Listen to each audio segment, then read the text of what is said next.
우리에게 테스형이라고 해서 잘 알려진 소크라테스라고 하는 사람은 BC 5세기경 그리스의 철학자였습니다.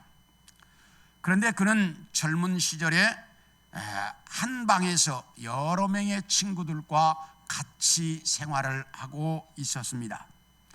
그런데 늘 웃고 다닙니다. 그러니까 어떤 사람이 물었습니다. 아니, 그 좁은 방에 여러 명이 함께 살다가 보면 불편하기도 하고 짜증도 날 텐데 뭐가 그리 좋아서 늘 웃고 다닙니까? 그러니까 소크라테스가 아니, 친구들과 여러 명이 함께 사니 늘 외로울 시간이 없어서 좋고 서로 각자의 이야기를 하다가 보니까 내가 해보지 않는 것들도 다 알 수 있어서 좋고 서로 또 도와줄 수 있으니 이보다 더 좋은 일이 어디 있습니까? 그래서 나는 웃고 다닙니다. 그러더라는 거예요. 그런데 그 이후에 그 친구들이 하나 둘씩 결혼을 해서 분가하더니 소크라테스 혼자 남았습니다.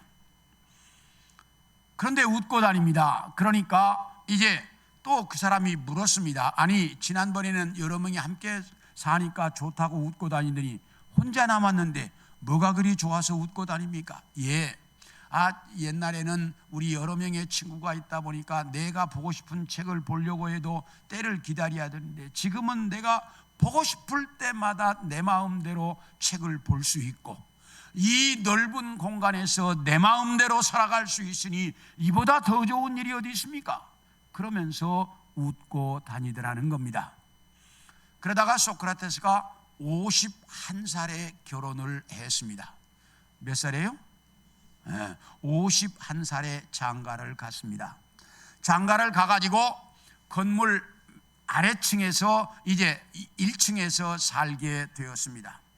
그런데 늘 웃고 다닙니다. 그러니까 한 친구가 묻기를, 여보게, 건물 아래층에 살다가 보면 위층에서 뭘 던지면 쏟아지기도 하고 먼지도 나고 시끄럽기도 하고 냄새도 날 텐데 뭐가 그리 좋아서 그렇게 웃고 다니나? 여보게, 1층에 살아보게. 내 손으로 화단도 가꿀 수 있지. 또 친구가 찾아오면 찾기 쉬워서 좋지. 그리고 계단 오르지 않아도 좋으니 이보다 더 좋은 일이 어디 있나? 그러면서 웃더라는 거예요. 그런데 한 몇 년 살다가 위층에 계시는 분이 무릎이 안 좋아가지고 다리를 다쳐서 집을 바꾸자고 해서 소크라테스가 위층으로 올라가게 되었습니다. 그런데도 늘 웃고 다닙니다. 그러니까 그 친구, 아니 여보게, 지난번에는 아래층에 살게 되어서 좋다고 웃더니 위층으로 올라갔는데 왜 그렇게 웃고 다니나? 여보게, 내가 위층에 살아보니 조용해서 좋고 또 경치가 저 멀리까지 보여서 좋고 또 계단을 오르내리다 보니 운동이 좋아서 좋고 다 좋구만. 그래서 내가 웃고 다니네, 이러더라는 겁니다. 그러니까 이 친구가 소크라테스의 제자였던 플라톤에게 가서 물었습니다. 자네 선생은 이래도 웃고 저래도 웃고 맨날 웃고 다니는데 왜 그렇게 웃고 다니나? 그러니까 소크라테스의 제자였던 플라톤이 그러더라는 거예요. 사람이 웃고 감사하는 것은 환경 때문이 아니라 자기 마음에서부터 우러나오는 것입니다. 우리 선생님은 마음에서부터 기쁘고 즐거우니까 어떤 환경에서라도 기뻐하고 감사하며 사는 겁니다 라고 플라톤이 대답하더라는 것입니다. 사람이 감사할 수 있는 조건 속에서 감사하는 것 누구나 다 할 수 있습니다. 그런데 감사할 수 없는 조건 속에서 감사할 수 있어야 그것이 진정한 감사라고 하는 사실입니다. 오늘 여러분에게 읽어드린 이 본문의 내용은 여러분이 너무나 잘 아는 무엇에 대한 말씀입니까? 믿음에 대한 말씀입니다. 우리는 이 믿음에 대해서 너무나 많이 들어왔고 또 잘 알고 있습니다. 그런데 이 믿음의 능력이라고 하는 것에 대해서는 그건 다른 사람들의 이야기인 것처럼 나와는 전혀 관계없는 것처럼 생각하고 살아가는 것이 우리들의 실상입니다. 그래서 오늘은 이 믿음의 능력에 대한 말씀을 여러분들과 같이 좀 나누려고 합니다. 한번 따라 합시다. 믿음은, 크게 하세요. 믿음은 능력으로 나타나야 한다.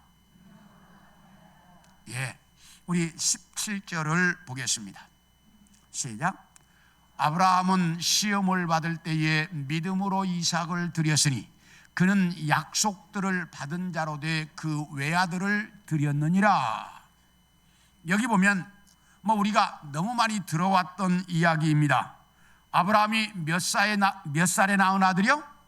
100살에 낳은 아들 이삭이 성장해서 어느 정도 청년이 되었을 때입니다. 하나님께서 아브라함에게 아브라함아 네가 100세에 낳은 아들 이삭을 제물로 바쳐라 이렇게 말씀하십니다. 이 말씀은 도대체 이해할 수 없는 말씀입니다. 왜냐하면 하나님은 인간을 제물로 받으신 적이 없어요. 하나님은 인간을 제물로 받으신 적도 없고 인간을 제물로 드려서도 안 돼요. 그게 하나님이에요. 그리고 또 하나, 오늘 본문의 이삭은 하나님께 약속을 받은 자다라고 오늘 조금 전에 읽은 본문이 말하고 있어요. 그러면 약속을 받았다는 말이 무슨 뜻이냐면 하나님께서 아브라함에게 이삭을 통해서 네 후손이 하늘의 별과 같이 바닷가의 모래같이 많게 해주겠다라고 약속한 아들입니다. 그 아들이 아직 장가도 안 갔습니다. 그런데 그 아들을 뭐 하라고요? 제물로 바치라는 겁니다. 도대체 앞뒤도 맞지 않고 이해할 수도 없고 논리적으로도 맞지 않고 도대체 이해가 안 되는 말씀이. 그런데 아브라함은 하나님이 그렇게 말씀하시자 묻지도 않고 따지지도 않고 그 말씀이 떨어지자 말자 하나님께 그 아들을 이삭을 제물로 드렸다라고 말씀하고 있습니다. 이걸 가르쳐서 성경은 믿음의 능력이다라고 말씀하고 있습니다. 내 상식으로 이해가 안 되고 내 머리로 깨달을 수도 없고 내가 알고 있는 지식으로 도대체 맞지 않아도 하나님의 말씀이라면 그대로 순종할 줄 아는 것, 이걸 믿음의 능력이라고 한다 그 말입니다. 아브라함이 이렇게 믿음의 능력자가 될 수 있었던 것은 처음부터가 그러지 않았습니다. 우리 창세기 12장 12, 13절을 보겠습니다. 시작. 애굽 사람이 그대를 볼 때에 이르기를 이는 그의 아내라 하여 나를 죽이고 그대는 살리리니. 13절. 원하건대 그대는 나의 누이라 하라. 그러면 내가 그대로 말미암아 안전하고 내 목숨이 그대로 말미암아 보존되리라 아니라. 이 말씀은 아브라함이 가나안 땅에 살 때 가나안 땅에 가뭄이 들어서 흉년이 들었습니다. 먹고 살 것이 없습니다. 그런데 애굽은 나일강 때문에 가뭄에 전혀 관계없이 농사를 지어서 잘 살고 있다고. 그래서 우리 여기서 살다가는 굶어 죽게 생겼으니 애굽으로 이사를 가서 잠시 동안 이 가뭄이 끝나면 돌아오자. 이렇게 하고 아내 사라와 함께 이제 이삿짐을 싸서 애굽으로 가는데 아브라함의 마음에 걱정이 이만저만이 아닙니다. 왜냐하면 자기 아내 사라의 미모 때문이었습니다. 자기 아내 사라의 미모 때문에 그 아내를 보고 반한 애굽 사람들이 만약에 이게 자기 아내라고 하면 자기를 죽이고 아내를 빼앗아 갈까 봐 가서 두려워 가지고 뭐라고 이야기하냐면, 여보, 우리 애굽 가서는 당신은 내 아내라고 하지 말고 내 여동생이라고 하자. 그러면 당신에게 반한 그 사람들이 당신을 데려가고 나는 안 죽일 거 아니냐. 그러니 우리 그렇게 하자라고 이야기하고 있습니다. 이때 아브라함에게는 하나님이 있습니까? 없습니까? 없습니다. 오직 뭐만 있어요? 아내의 미모와 자기가 살고 싶다는 생각만 있을 뿐이지 하나님이 없습니다. 그런데 성경에 보면 사라가 아브라함을 내 주라고 해서 섬겼다 이렇게 말하거든요. 도대체 그런 남편이 뭐가 좋아서 나의 주라고 하면서 섬겼는지 사라의 인격이 참 대단해요. 이렇게 전혀 하나님이 없습니다. 이게 아브라함의 초창기의 모습이었습니다. 그런데 하나 더 보겠습니다. 창세기 16장 2절을 보겠습니다. 시작.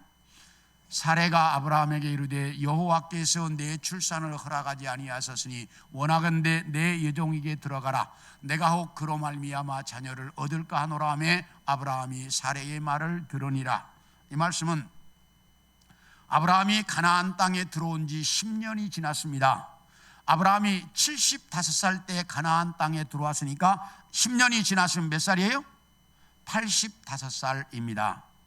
이때 아브라함이 85살이면 사라는 몇 살이에요? 10살 차이니까 75살입니다. 그런데 그때까지 아이가 없습니다. 그러니까 사라가 아브라함을 만나서 이렇게 말, 여보, 아무래도 당신이나 내가 아들 낳는 건 틀린 것 같습니다.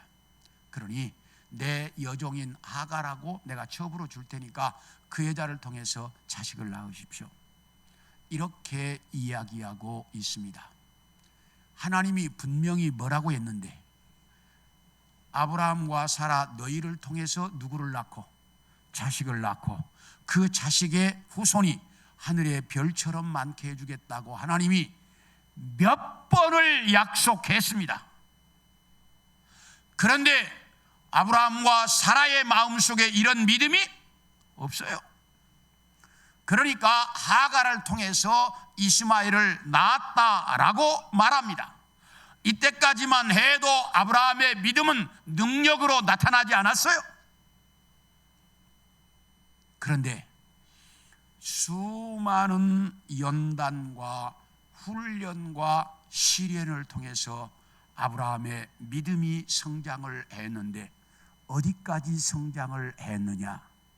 하나님이 네 아들을 제물로 바쳐라 그러니까 두말하지 않고 자기 아들을 제물로 드릴 수 있을 만큼 아브라함의 믿음이 성장을 했습니다.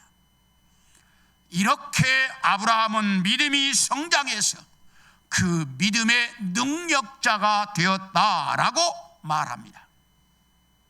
그런데 우리 주변에서 함께 신앙생활하는 많은 사람들이 같이 있지만 저 사람의 믿음이 있는지 없는지 우리는 잘 알 수가 없어요.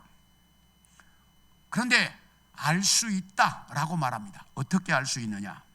첫째, 고난이 닥쳐오면 드러난다라고 이야기합니다. 사람들은 이 고난이 닥쳐왔을 때 그 고난에 넘어지는 사람과 고난을 이겨내는 사람이 있습니다. 우리 욥기 1장 21절 22절을 보겠습니다. 시작. 이르되 내가 모태에서 알몸으로 나와 싸운즉 또한 알몸이 그리로 돌아가올지라. 주시니도 여호와시오 거두시니도 여호와시오니 여호와의 이름이 찬송을 받으실지니이다 하고, 그 다음 절, 이 모든 일에 욥이 범죄하지 아니하고 하나님을 향하여 원망하지 아니했다. 여기 보면 동양에서 제일 가는 갑부, 동양에서 제일 가는 가 어마어마했던 것 같아요. 동양에서 제일 가는 갑부 욥에게 환난이 닥쳐왔습니다. 어느 날 갑자기 부도가 나가지고 자기의 그 많던 재산이 하루아침에 완전히 날아가서 쪽박차게 생겼습니다.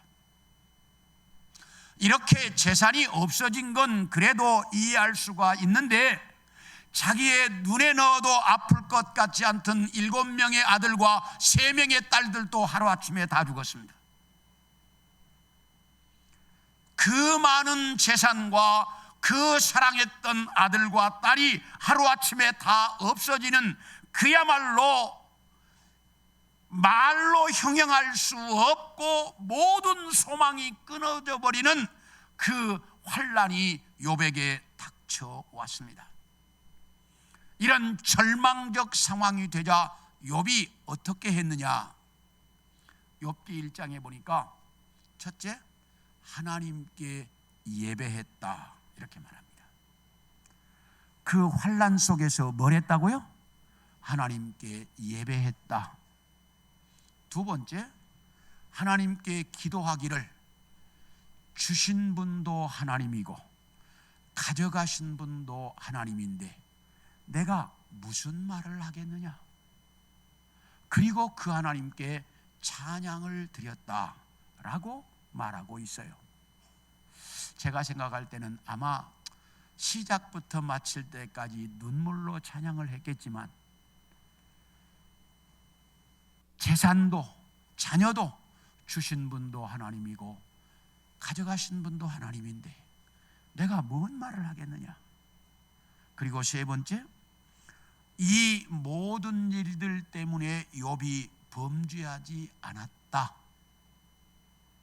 그리고 마지막, 하나님을 향하여 원망하지도 않았다 라고 말합니다. 이 어마어마한 환난이 닥쳐오니까 욥의 신앙이 어떤 것인지 확실하게 드러났습니다. 욥이 얼마나 대단한 신앙인이었는지 그 신앙의 모습이 드러났습니다. 그런데 욥과 함께 살면서 욥과 비슷한 신앙인이라고 알려졌던 그 아내는 이 환난이 닥쳐오자 욥을 향해서 이렇게 말합니다. 이런 상황 속에서도 하나님께 예배하느냐? 그 하나님을 저주하고 죽어라. 이렇게 자기 남편을 향해서 저주를 퍼붓고 있습니다. 욥과 함께 같이 있을 때는 몰랐습니다. 그런데 그게 환난이 닥쳐오니까 욥의 아내의 신앙이 어떤 것인지 드러나더라는 겁니다. 우리의 신앙이라고 하는 것은 환난을 닥쳐보면 그 신앙이 있는지 없는지 드러난다는 사실입니다. 그런가 하면 신앙은 유혹을 받아보면 신앙이 있는지 없는지 드러난다는 것입니다. 봉급을 받았습니다. 그런데 한 달 살 것을 계산하니 마이너스예요. 그런 상황 속에서 11조를 드려야 될 것이냐 말 것이냐 고민이 되는 겁니다. 이런 유혹이 찾아왔을 때 여러분은 어떻게 결정하고 살아갑니까? 그 유혹이 닥쳐왔을 때 내가 어떻게 행동했느냐를 보면 내가 믿음이 있는 사람인지 아닌지 알 수 있다는 겁니다. 우리는 어떻게 살아가고 있습니까? 내가 믿음 있는 사람인지 없는 사람인지 그런 유혹을 받아보면 안다는 거예요. 어떤 자매가 교회에서 정말 소문난 일꾼이었습니다. 얼굴도 이쁘지요, 학교도 좋은 학교 나왔죠, 좋은 직장 생활하지요, 성가대 대원으로 열심히 봉사하지요, 청년부에서 리더로 정말 열심히 봉사합니다.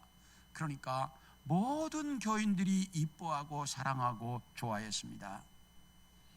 그런데 그 교회 교육전도사님하고 어떻게다가 눈이 맞아가지고 좋아하게 되었습니다. 그래서 결혼을 하겠다고 부모에게 이야기를 했더니 부모가 완강하게 반대합니다. 절대로 안 된다. 교육자하고는 절대로 안 된다. 너는 절대로 그리 보낼 수 없다. 부모가 너무 완강하니까 어쩔 수 없이 헤어졌습니다.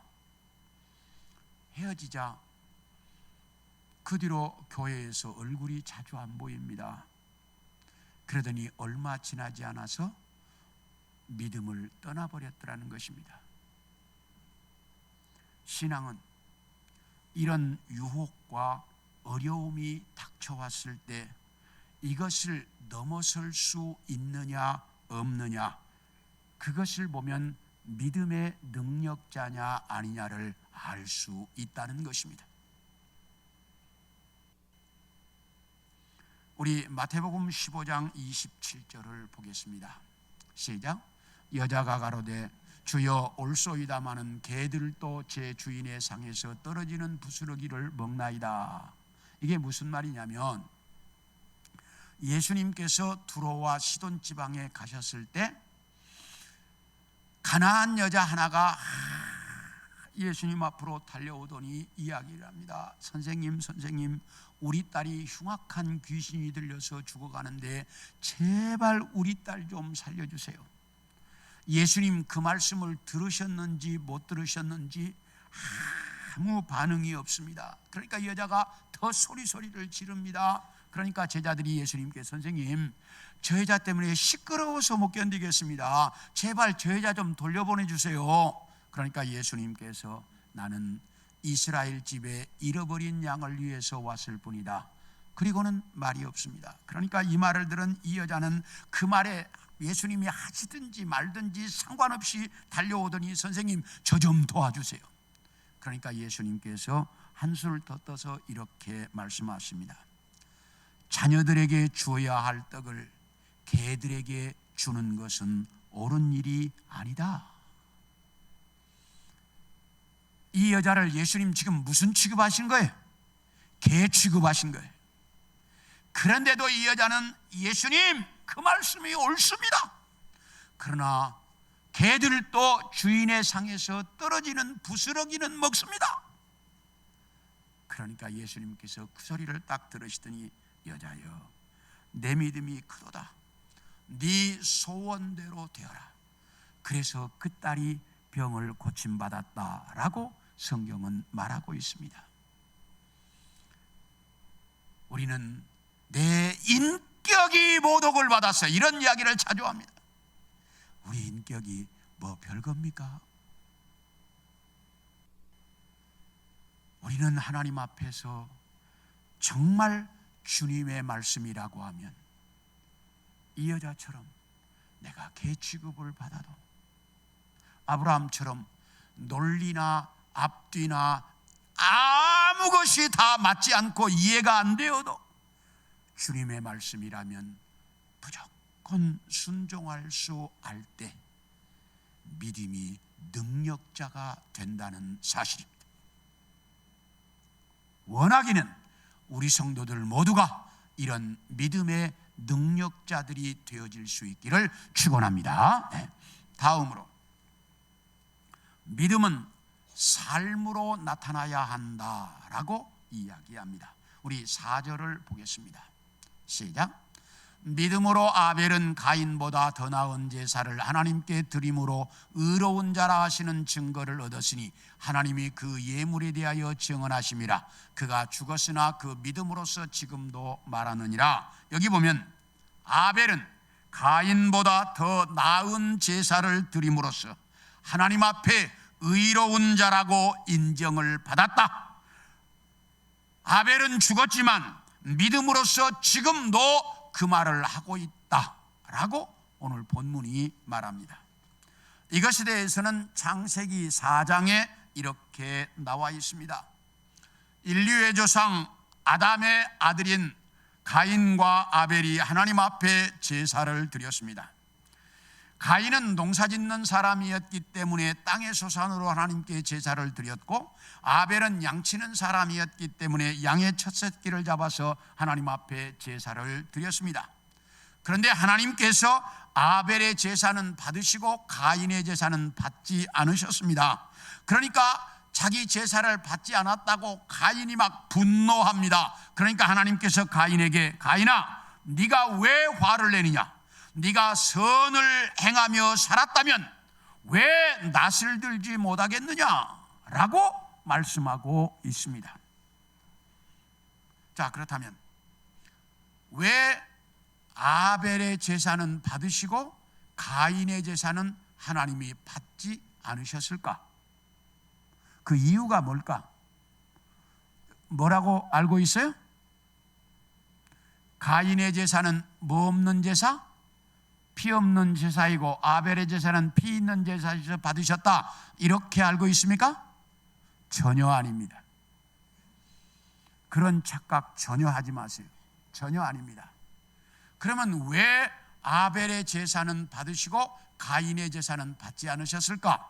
우리 함께 요한일서 3장 12절을 보겠습니다. 시작. 가인같이 하지 말라. 그는 악한 자에게 속하여 그 아우를 죽였으니 어떤 이유로 죽였느냐? 자기의 행위는 악하고 그의 아우의 행위는 의로움이라. 여기 뭐라고 이야기했느냐? 가인이 동생 아벨을 죽인 이유가 뭐냐? 가인의 행위는 뭐하고? 악하고 아벨의 행위는 뭐하고? 의로웠다. 다시 이야기하면 아벨은 평상시에도 의롭게 살았고 가인은 평상시에도 어떻게 살았어요? 악하게 살았어요. 그러니까 하나님이 악하게 산 자의 제사인 가인의 제사는 뭐 하신 거예요? 안 받으신 거예요. 평상시에 의롭게 살았던 아벨의 제사는 하나님이 받으셨어요. 이렇게 우리는 우리 삶으로 우리가 의로운 믿음 있는 모습을 보여줘야 나타내야 한다는 거예요. 그래서 우리 믿음은 우리 삶으로 나타나야 한다라고 말합니다.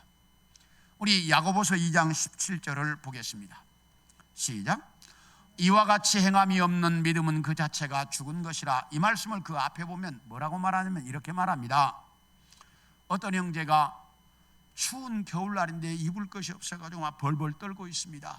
그러니까 가서, 아니 형제요, 왜 떨고 있어? 얼른 집에 가서 옷 좀 입어. 어떤 자매가 며칠을 굶어가지고 지금 배를 움켜쥐고 있는데, 아이 자매요, 왜 그렇게 굶고 있어? 얼른 집에 가서 밥 좀 먹어. 이렇게 이야기한다면 그 사람에게 무슨 유익이 되겠느냐? 그 사람도 입을 줄 알고 먹을 줄 알지만 집에 입을 것이 없고 먹을 것이 없어서 헐벗고 굶주려 있는데 그 사람에게 가서 입으라고 먹으라고 한다고 그게 무슨 유익이 되겠느냐? 네가 겉옷이라도 벗어서 그 사람에게 입혀주고 네 밥이라도 나누어서 조금이라도 먹을 것을 주어라. 그것이 네 믿음이 삶으로 나타나는 것이다. 그것이 행함이 있는 믿음이다 라고 오늘 성경이 가르치고 있다, 그 말입니다. 사랑하는 성도 여러분, 믿음의 능력이라고 하는 것은 우리 삶으로 나타나야 하는 겁니다. 내 삶에서 내가 믿음으로 사는 사람이라는 게 보여져야 한다는 것입니다. 그래야 그것이 믿음으로 나타나는 겁니다. 원하기는 우리 성도들 모두가 여러분의 믿음이 삶으로 나타날 수 있도록 살아가는 우리 성도들 모두가 되기를 축원합니다. 네. 마지막으로, 믿음은 다른 사람들에게 선한 영향력을 미칠 수 있어야 한다라고 말합니다. 우리 24, 25절을 보겠습니다. 시작. 믿음으로 모세는 장성하여 바로의 공주의 아들이라 칭함받기를 거절하고 도리어 하나님의 백성과 함께 고난받기를 잠시 죄악의 낙을 누리는 것보다 더 좋아했다. 여기 보면 이스라엘 백성들이 이집트에 살고 있을 때입니다. 이스라엘 백성들의 수가 너무 많이 늘어나니까 바로가 명을 내서 이스라엘의 남자아이가 태어나면 다 죽여라.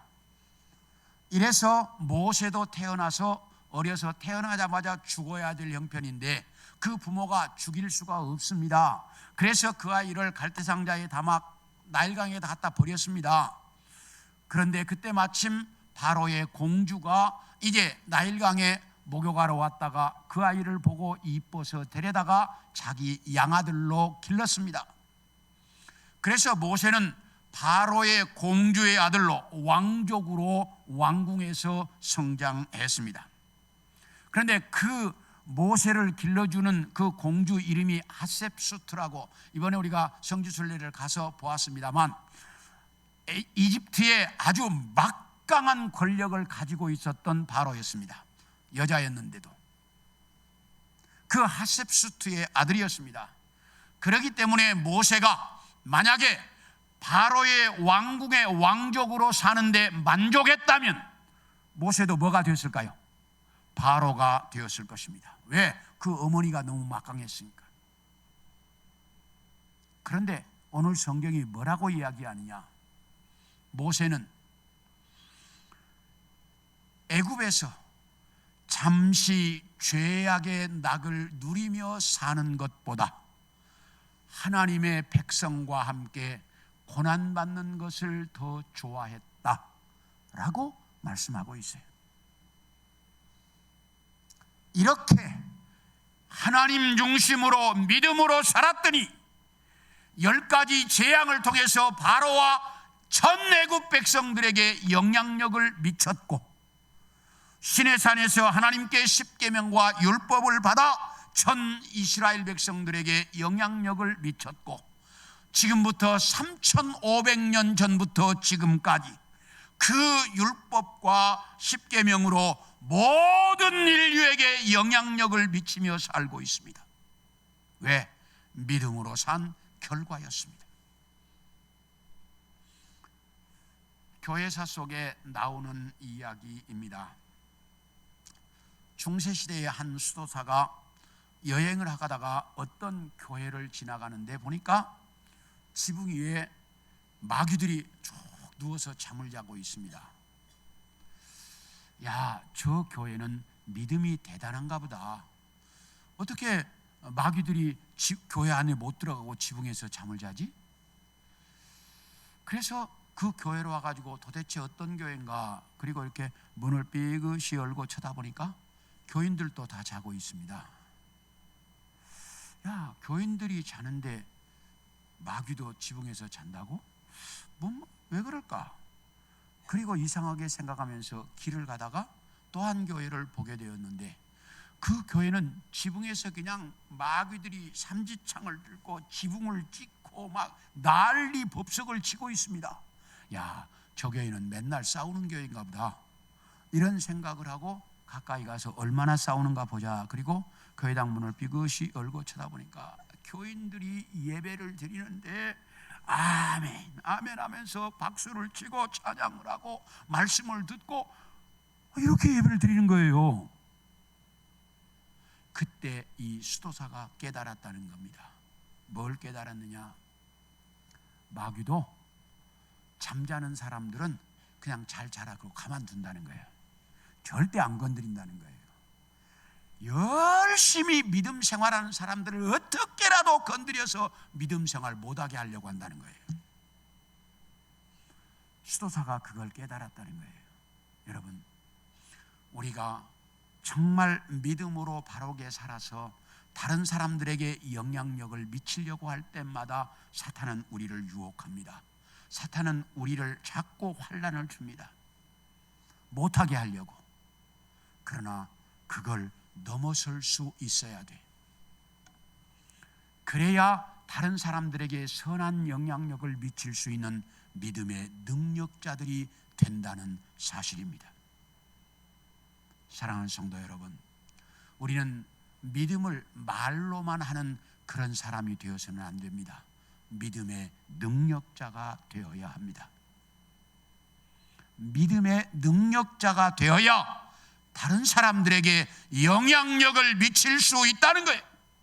이제 원하기는 우리 영로교의 모든 성도들은 정말로 이런 믿음의 능력자가 되어서 여러분 주변에 있는 모든 사람들에게 선한 영향력을 미칠 수 있는 귀한 믿음의 성도들이 되어질 수 있기를 축원합니다.